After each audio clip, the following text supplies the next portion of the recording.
Baiklah, pada kesempatan kali ini saya akan menjelaskan tentang definisi setengah putaran. Nah, di mana sebuah setengah putaran dengan pusat A ini dinotasikan sebagai SA, di mana notasinya bisa dilihat huruf S besar dengan indeks A, dengan artinya setengah putaran dengan pusat A.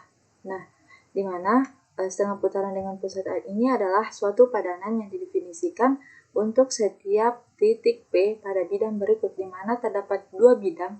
Yang pertama, jika P tidak sama dengan A, maka setengah putaran pada P ini sama dengan P aksen dengan A titik tengah PP aksen. Nah, jadi dapat kita lihat pada aplikasi GeoGebra ini adalah aplikasi yang saya akan gunakan pada video pembelajaran saya kali ini. Nah, aplikasi ini baik digunakan dalam pembelajaran matematika. Nah, GeoGebra sendiri ini adalah program komputer atau suatu aplikasi untuk membelajarkan matematika, khususnya geometri dan aljabar. Nah, program ini dapat kita gunakan secara bebas dan aplikasinya bisa diunduh. Inilah sedikit penjelasan tentang aplikasi GeoGebra. Selanjutnya saya akan membahas tentang materi. Nah, yang pertama itu jika P tidak sama dengan A, maka setengah putaran pada P ini sama dengan P aksen dengan A titik tengah PP aksen. Dapat kita lihat, misalkan titik A 0,0. Nah, dan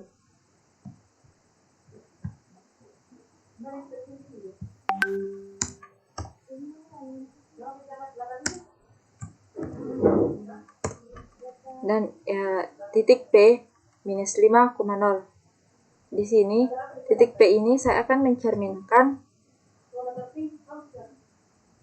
terhadap titik A. Nah, maka akan menghasilkan P aksen. Nah, pada penjelasan tadi, jika P tidak sama dengan A, maka setengah putaran pada P sama dengan P aksen dengan A berada di titik P dan P aksen.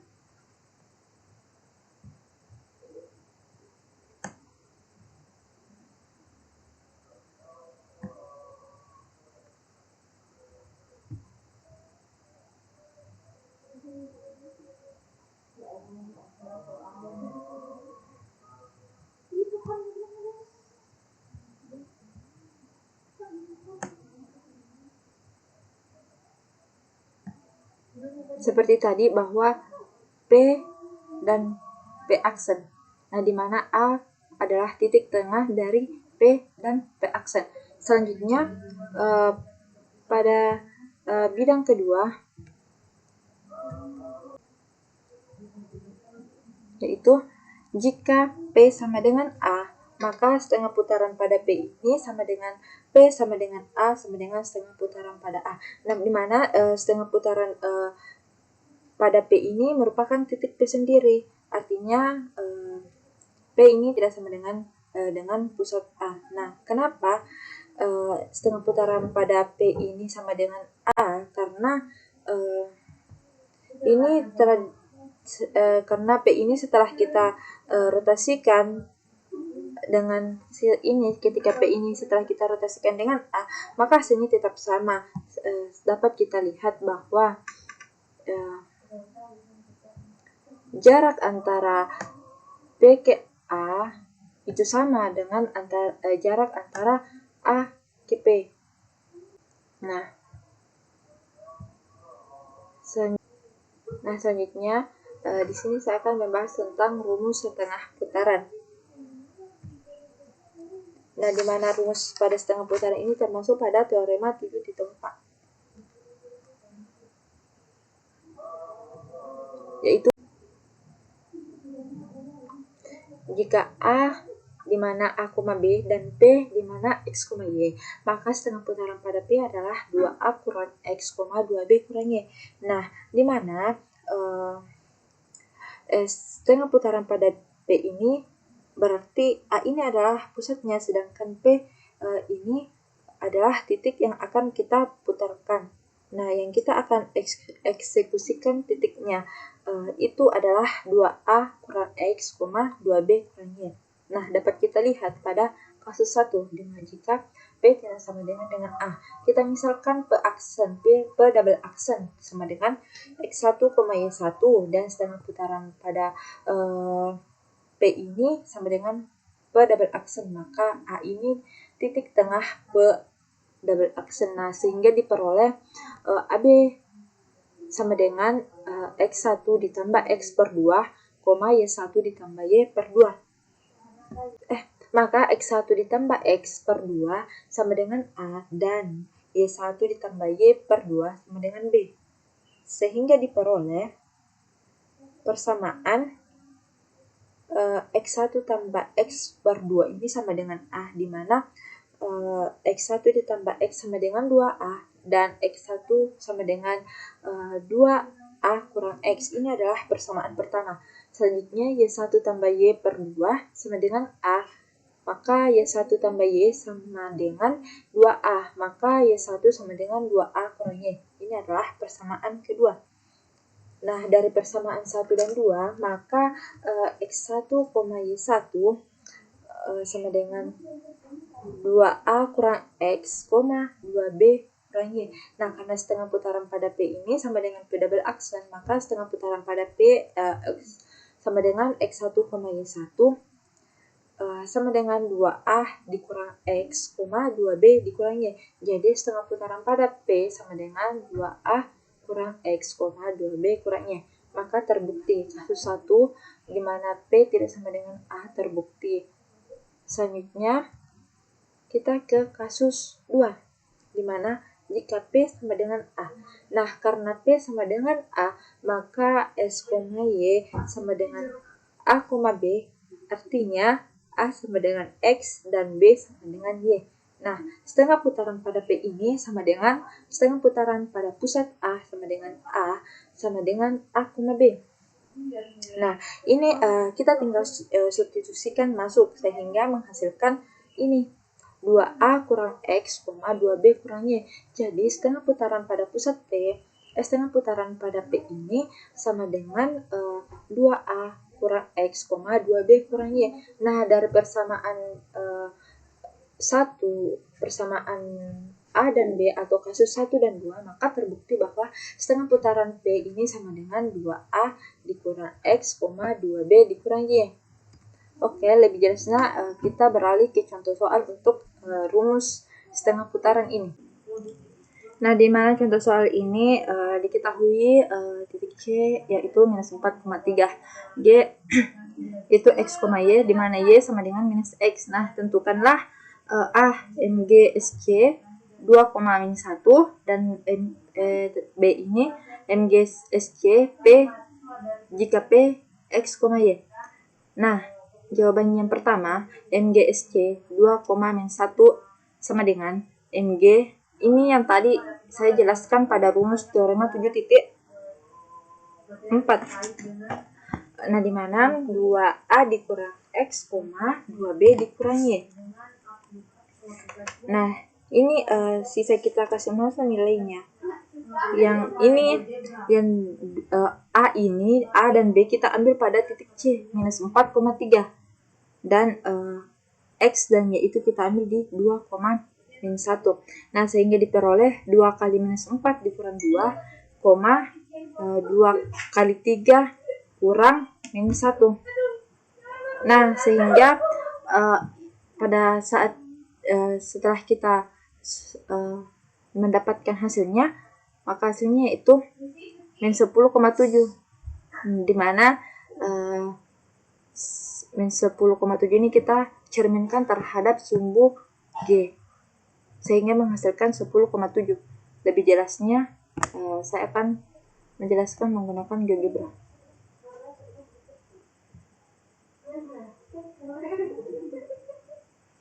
Di mana titik A tadi minus 10,7. Nah, ini adalah titik A. Selanjutnya saya akan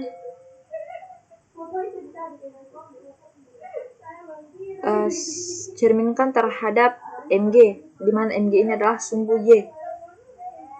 Nah, akan menghasilkan 10,7. Ini adalah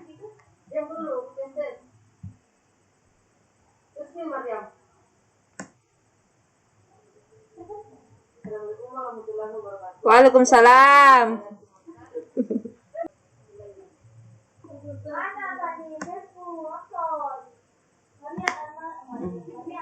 Nah, dapat kita lihat ini adalah hasil yang kita temukan menggunakan teorema 7.4 tadi. Oke, selanjutnya pada bagian B, yaitu tentukan MGSC pada P jika P itu X, Y. Nah, oke, langsung saja di mana P ini adalah X, Y. Selanjutnya MGSC pada P ini sama dengan MG dikali dengan rumus yang setengah putaran pada yang sebelum saya jelaskan tadi, dimana rumusnya itu 2 kali A dikurang X, 2B dikurang Y. Nah, langsung saja kita masukkan nilai yang telah kita ketahui. Langsung saja 2 dikali minus 4 menghasilkan minus 8 dikurang X, 2 kali 3 adalah 6 dikurang Y. Maka MG dalam kurung minus 8 kurang X, 6 kurang Y ini adalah Y kurang 6, X tambah 8. Oke, selanjutnya saya akan membahas tentang sifat-sifat setengah putaran. Nah, sifat-sifat setengah putaran itu yang pertama adalah teorema 7.1, dimana yang berbunyi andaikan A adalah sebuah titik, garis G dan H berpotongan tegak lurus di A, maka tentukanlah setengah putaran pada pusat A ini sama dengan MG MH, di mana SA ini adalah perkalian, di mana M ini adalah pencerminan. Oke, sebelum kita memasuki pembuktian teorema 7.1 ini, alangkah baiknya kita tulis apa-apa yang tersirat dalam teorema 7.1 ini, dimana yang pertama itu yang kita ketahui adalah A ini adalah sebuah titik, G dan H ini adalah 2 garis berpotong tegak lurus di A. Nah, selanjutnya tentukanlah komposisi pencerminan dari garis H ini dicerminkan terhadap garis G. Nah, pada kasus 1 di mana P tidak sama dengan A, karena G adalah garis lurus yang berpotongan pada H ini, maka dapat dibentuk sebuah sistem sumbu ortogonal dengan G sebagai sumbu X dan Y sebagai sumbu H, dengan H sebagai sumbu Y, di mana A ini adalah titik asal. Selanjutnya ambil titik P elemen V. Dapat kita lihat pada gambar berikut bahwa garis G ini adalah sumbu X dan garis H ini adalah sumbu Y. Nah, di mana titik P dapat kita lihat X, Y.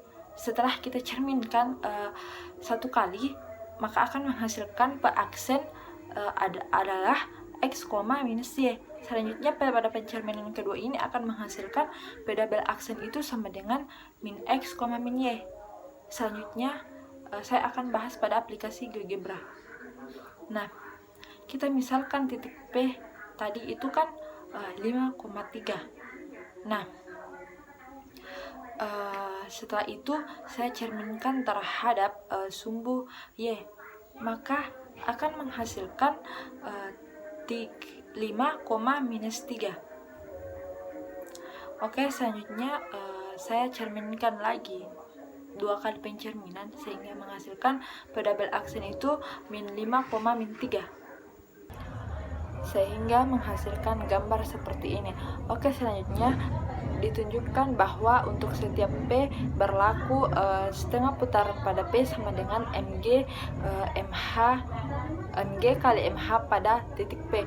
Nah, kita andaikan P ini x, y tidak sama dengan A, dan kita misalkan di sini setengah putaran pada P ini sama dengan P double aksen x1, y1, karena setengah putaran pada P ini sama dengan P double aksen, maka A ini adalah titik tengah dari P aksen, seperti definisi yang tadi yang saya jelaskan.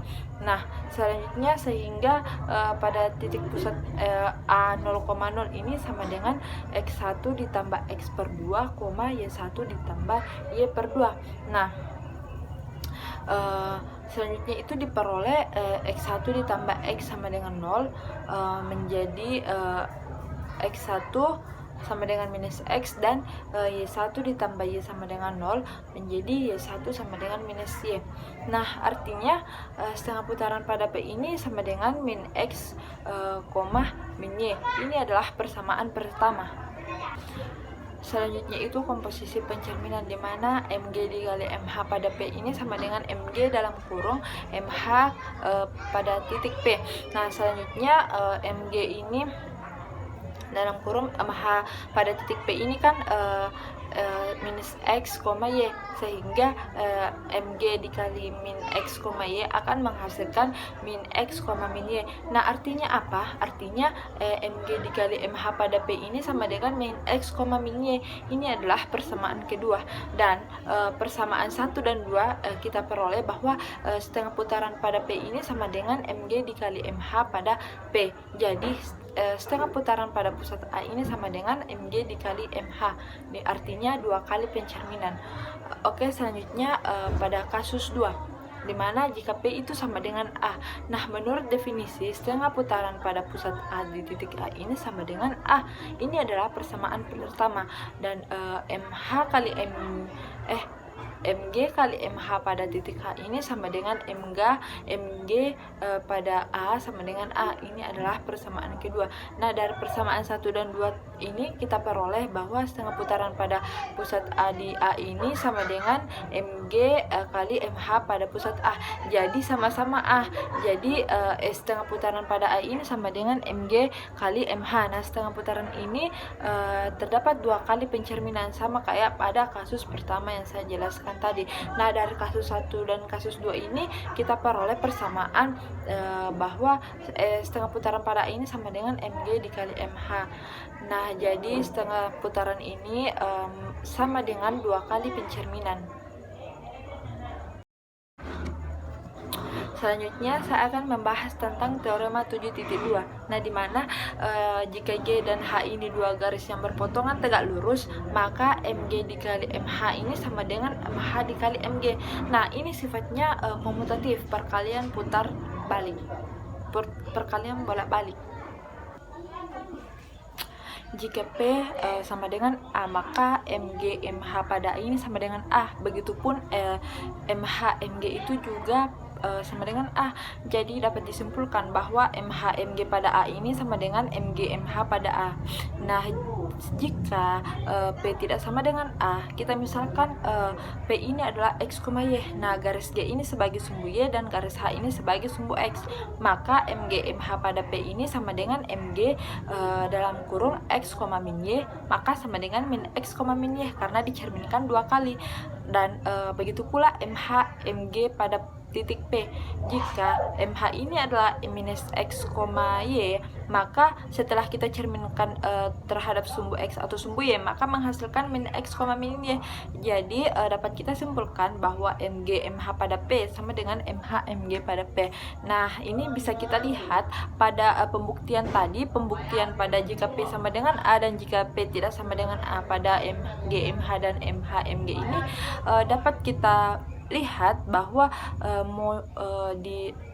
mau dicerminkan bagaimanapun, mau dibolak-balikkan bagaimanapun, maka akan menghasilkan dirinya sendiri karena berada di perpotongan 2 sumbu.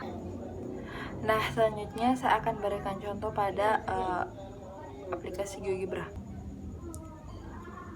Di sini saya ambil titik awalnya sama seperti tadi, di mana 5,3. Titik awal P adalah 5,3. Di sini saya akan cerminkan terhadap sumbu X, maka akan menghasilkan minus 5,3. Selanjutnya pada P aksen minus 5,3 ini saya akan cerminkan lagi terhadap sumbu Y, sehingga menghasilkan minus 5,-3. Selanjutnya saya ambil titik baru di minus 5,3. Nah, setelah itu saya cerminkan terhadap sumbu X, maka menghasilkan min 5,-3. Nah, itulah penjelasan dari saya. Selanjutnya saya lemparkan ke pemateri kedua. Di sini saya akan menjelaskan teorema 7.3. Jika setengah putaran, maka SA inverse sama dengan SA.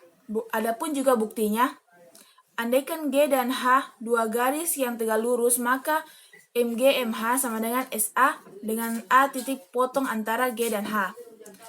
MG MH inverse sama dengan MH inverse, MG inverse sama dengan SA inverse. Karena MH inverse sama dengan MH dan MG inverse dan sama dengan MG, maka MG MH sama dengan SA inverse. Karena G garis lurus H, maka menurut teorema MG MH sama dengan MH MG. Sedangkan menurut teorema SA sama dengan MG MH. Sehingga diperoleh SA inverse sama dengan MH MG sama dengan MG MH sama dengan SA. Jadi SA inverse sama dengan SA setengah putaran di titik potong A.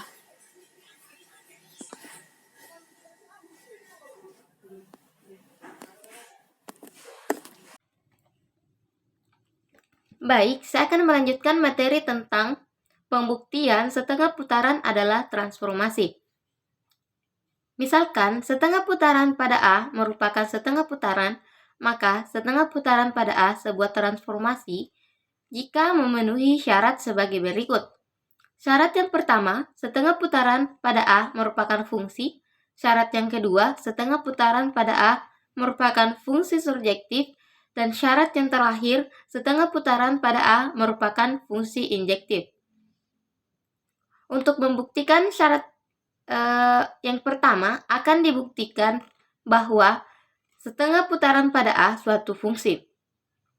A elemen V setengah putaran pada A memetakan V, maka V.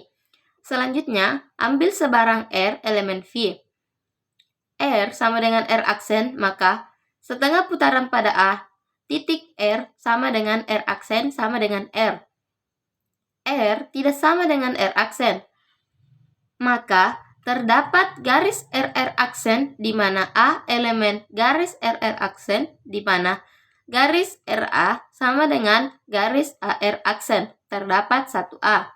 Sehingga A titik tengah dari garis RR aksen, maka setengah putaran pada A titik R sama dengan R aksen. Akibatnya, setiap R anggota V terdapat 1A anggota V, di mana setengah putaran pada A titik R sama dengan R aksen. Jadi, pembuktian setengah putaran pada A suatu fungsi terbukti. Yang kedua, akan dibuktikan setengah putaran pada A surjektif. Untuk menunjukkan setengah putaran pada A surjektif, akan ditunjukkan terdapat P aksen anggota V, di mana setengah putaran pada A titik P sama dengan P aksen. Ambil sebarang P aksen elemen V. P aksen elemen V, di mana P aksen sama dengan setengah putaran pada A. Jika P sama dengan A, maka setengah putaran pada A titik A sama dengan A aksen sama dengan A. Jadi, setiap P aksen anggota V terdapat P aksen sama dengan P sama dengan setengah putaran pada A titik P. Jika P tidak sama dengan A, maka A menjadi sumbu ruas garis PP aksen. Berarti setengah putaran pada A titik P sama dengan P aksen. Jadi, pembuktian kedua ini terbukti bahwa setengah putaran pada A surjektif, karena setiap titik memiliki prapeta masing-masing. Jadi, hasil setengah putarannya memiliki prapeta masing-masing. Akan dibuktikan setengah putaran pada A injektif. Misal, B1 tidak sama dengan B2. Kasus yang pertama, B1 sama dengan B2 sama dengan A. Untuk B1 sama dengan A, maka setengah putaran pada A titik B1 sama dengan B1 sama dengan B1 aksen. Ini diperoleh persamaan pertama. Untuk B2 sama dengan A, maka setengah putaran pada A titik B2 sama dengan B2 sama dengan B2 aksen. Ini diperoleh persamaan kedua. Dari persamaan 1 dan 2, maka diperoleh setengah putaran pada A titik B1 dan sama dengan setengah putaran pada A titik B1 sama dengan setengah putaran pada A titik B2. Sehingga dari persamaan 1 dan 2 diambil kesimpulan bahwa jika B1 sama dengan B2, maka diperoleh setengah putaran pada A titik B1 sama dengan setengah putaran pada A titik B2. Jadi, satu-satu fungsinya. Kasus yang kedua, B1 tidak sama dengan B2, tidak sama dengan A. Ambil sebarang B1, B2, elemen V dengan B1 tidak sama dengan B2. B1 sama dengan A, B1 sama dengan A, B2, B1 tidak sama dengan A, B2 tidak sama dengan A, B1, B2 dan A tidak segaris. Sehingga setengah putaran pada A titik B1 sama dengan B1 aksen dan setengah putaran pada A titik B2 sama dengan B2 aksen. Andaikan setengah putaran pada A titik B1 sama dengan setengah putaran pada A titik B2.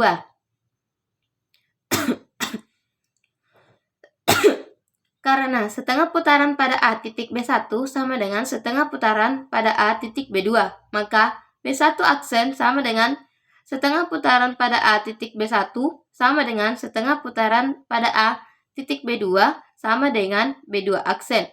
Sehingga diperoleh B1 aksen sama dengan B2 aksen dan B1 sama dengan B2. Menurut teorema, melalui dua garis hanya dapat dibuat satu garis. Ini kontradiksi dengan pernyataan bahwa B1 tidak sama dengan B2.